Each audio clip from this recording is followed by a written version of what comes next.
what's up guys? Welcome back to the channel. My name is Travis and welcome back to another video. So today is going to be part 2 in our budget lighting series. Now, if you missed the previous video, I would put a link in the description, but that's where I break down why we're going back to budget lighting and some of the videos you should be looking forward to in this series. Now, with that said, in this video, we're going to be doing a quote-unquote unboxing, even though it's technically already out of the box. But I do want to talk about some of the basic features and really my first impressions of this Nicrew HyperReef 150, as well as talk about some of the things you get in this this box for the price point of being about $185 for a 150 watt light.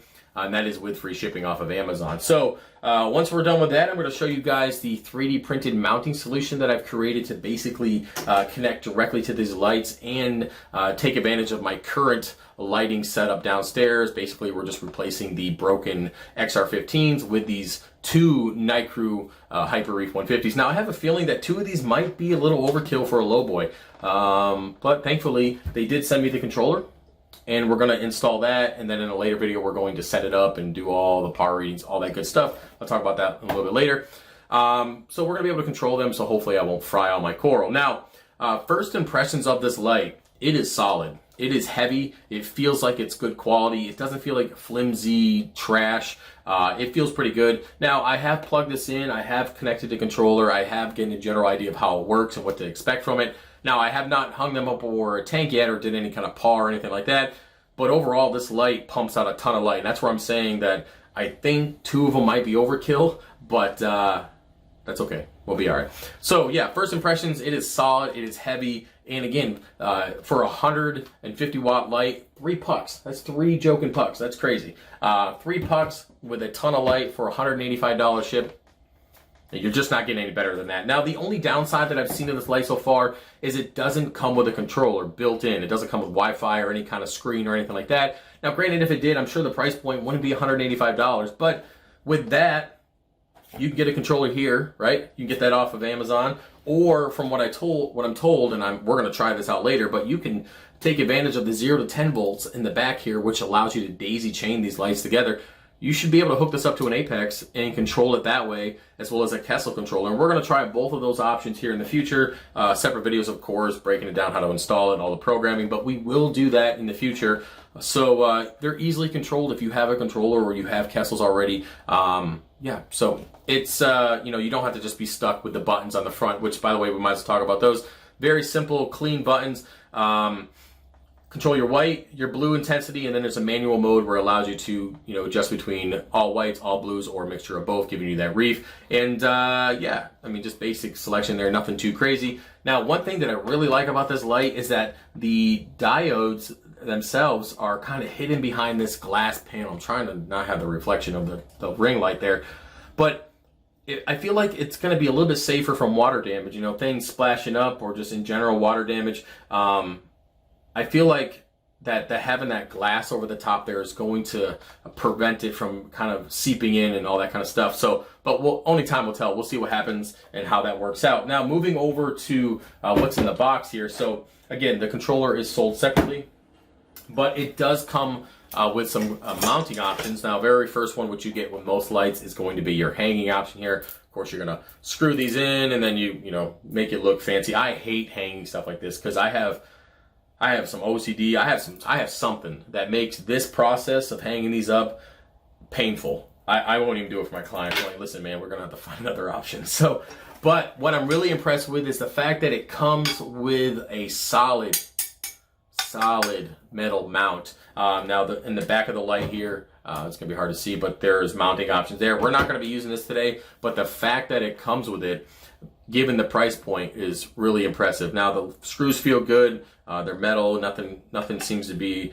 too crazy. Now, there's a little bit of plastic down here, but these seem to be solid. They're not brittle or anything like that.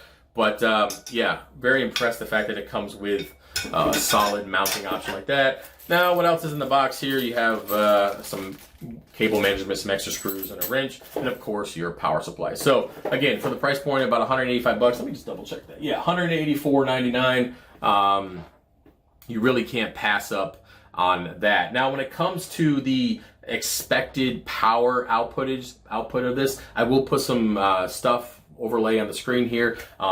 Yeah, so basically I'm gonna just read some of this here. Hopefully the volume's okay so you guys understand. So at a 28 inches below the light itself, you're expecting to have a 24 by 24 inch spread, which is pretty darn big. Now, granted, the lowboy is 24 inches wide by 48 inches long, so 2 of these lights essentially would be more than enough for that. And you're expecting some pretty decent par ranges here, anywhere from 300 in the very middle to about 150 to 165 on the outer skirts of that, which if you're growing SPS, that's perfectly fine. I mean, even with that said, you could probably add more lights or you can adjust them, height-wise to just kind of get it more par. But for me, that's perfect because I like to grow my SPS around 250-ish, 300. So that's right there where I want it to be. And then, of course, I can put some stuff that doesn't require as much light, like some stylos or some green bird's nest or something that just I don't really need to have that 300 par. I can move that stuff on the outskirts around that 165, 200 par, and it shouldn't be a problem. It should grow pretty well. So with that said, the anticipated or the projected, I think that's the word I'm looking for, the projected par numbers from this light itself at that depth is pretty good. Now, I'm not really sure exactly at what I'm going to be height-wise quite yet. Again, because I haven't hung these up. I have the mounting solution, but I haven't hung them up yet. So when we hang them up, I'll get the tape measure out and we'll see exactly where the height is. And we'll probably take care of all that when we do our next video where we're programming and setting up the schedule and doing the par readings on these lights. So with that said, I think that's it for the unboxing. Again, I'm going to put the specs up. I don't want to drag this out too long. We're going to be at 6 minutes. Oh yeah, we're already at 7 minutes, man. We're going to move on, try to keep this under 15 minutes. So let's take a quick look at the 3D printed options here. Now, a lot of you guys have requested, hey man, can you make me mounts for my lights? Yes, I can make you mounts. What you want, just let me know. But for me, we're going to be taking advantage of the current lighting dowel setup that we have downstairs for the old XR15s. And I made this mount. It's a very simple, it clips on when you use some M3 screws, or I think these M4, something like that, and you just kind of screw this joker in. It's like, it's not difficult. And takes advantage of the current holes that are already in the top there. And yeah, a little bit trial and error on what I wanted to do and what I wanted to look like. But yeah, that's it. Pretty solid, nothing crazy there. And it's just gonna slide on the dowel and go right in place where those XR15s were. Other than that, again, if you want something custom or made for your light, let me know. I'm going to work on this stuff slowly over the next couple months as we kind of work through the series. But yeah, options are always there. You guys know that. I always try to help you out as best I can. So with that said, let's go ahead and move downstairs, get these jokers installed. I'm going to unpack the second one and get the mounts on there. And then we're going to head downstairs, install both of them, as well as the controller. Let's see how it looks. All right. All right, guys, so we're down here over the lowboy. As you can see, this is the original lighting setup that I had. You can see that there's some imprints from the previous brackets that held up the 3 XR15s, which was more than enough light for this setup. And given that was only 3 pucks, we're adding an additional 3 pucks by adding 2 of those lights here. That's why I'm saying I think it might be a little bit overkill.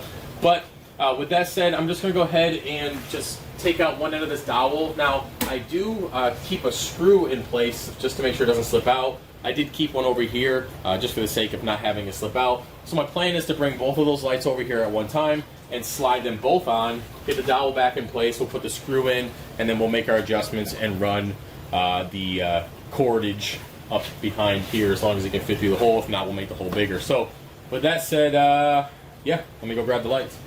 All right, so I just went ahead and loosened up the cords a little bit so they don't hang in the water there. And yeah, let's go ahead and slide these on.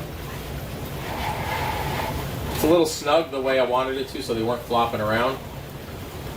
Go ahead and...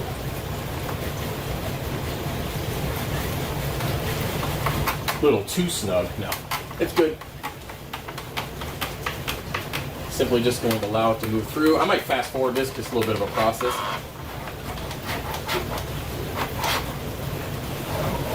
We'll make our final adjustment after, but there's one.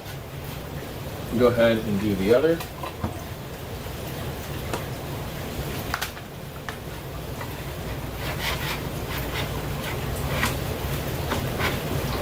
All right, so we're just going to set those there for right now. I'm going to go ahead and put this back in place. Get the screw there to hold it, and then we'll make our adjustment on the lights. We'll put them kind of where we want them to be afterward. But other than that, it looks pretty good. So let me go and grab that screw real quick.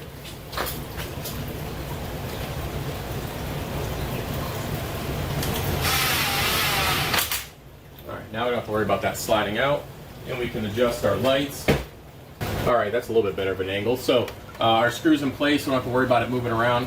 Now, I might adjust these later on, but I just kind of want to put them where I think I want them to be. But I'm glad that that's pretty snug, because then I don't have to worry about them moving around. Like, I could literally like keep them like that if I wanted to. So if I ever put a tank on the floor, I can just kind of angle them up, I guess. But yeah. Other than the fact that I have to make sure they're even, they look pretty good to me. If this is where they're going to be, not really sure yet. I have a feeling I want to bring this over a little bit more. But I'm not going to spend the whole video adjusting that. So I'm going to go ahead and run these cords, these cables. I have the hole in the back there. This is about the same size as the XR15s. I'm going to run both of these back behind there, and then we're going to get the controller and plug that in. Alright, so I just got done running the power cords out through the hole in the back there. I don't know if you can see it. It was from the previous setup. And I ran them down, connected them to my EBA bar for the Apex. Now, I did have 2 spots or 2 outlets available, so I just went ahead and named them HyperReef 1 and HyperReef 2. I have not turned them on yet. We will do that in a second, but first I want to install the controller itself and the mount. Now, the mount is made of metal, and it has like a magnetic type of connection, which feels pretty good. It feels pretty solid. So I'm probably just going to put it over here. This seems like a logical spot, given that I can run the cords behind and up into the back there. We'll see how that goes. But yeah, so I'm gonna grab the drill real quick. Now this this controller comes with 2 different cables as well as some screws. So you got the 2 cables. One will go directly to the one light, and then it will daisy chain to the next light. So you're good to go if you have 2 lights and you buy this controller. But let me go ahead and open up these screws real quick, and we will put this in place. Excuse me.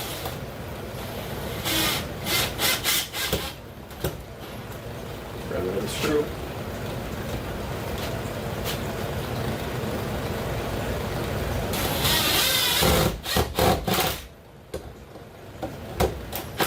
Okay, good to go. Now this is just going to clip in place. Looks pretty good, looks pretty good. All right, so I'm gonna go ahead and run these cables behind, because again, I don't want this video to be too long. So I'm gonna just run these cables real quick. We'll turn it on. I'll show you guys the buttons manually, what they do and what it looks like. And then I think that'll be it for this video. So let me go ahead and do that real quick. Okay, so I just ran the controller cables to both the lights. Basically the controller to the main one, and then the main one daisy chain to the second one. Now, as you can see, they are not plugged in, because as soon as the light itself is sensing the plug, it will not turn on unless it's connected to the controller. So I want to show you guys in manual mode real quick, and then we'll plug in the controller and we'll kind of see what I have going on there. So I'm going to turn them on real quick. 1 and 2. Now they are set to manual mode. This is going to be max white and blue. The camera doesn't do it any justice. I'm looking at the difference right now. That's nothing. But real quick here, we have our blue intensity, where you can see it gets a little whiter, white, white, white, and then it gets all the way down to white, and then back to max blue. And then same thing with the white, you can change to be more blue, and then max white, and then our manual mode, which is all white, all blue, or a mixture of both. Now, when it comes to connecting these, I'm going to go ahead and just do that now. So you'll see, as soon as I plug this into the input, which is super bright, the input, it automatically turns off the light. It's waiting for the controller itself. So here, I'm going to get blinded real quick. I'm going to plug in the daisy chain light first.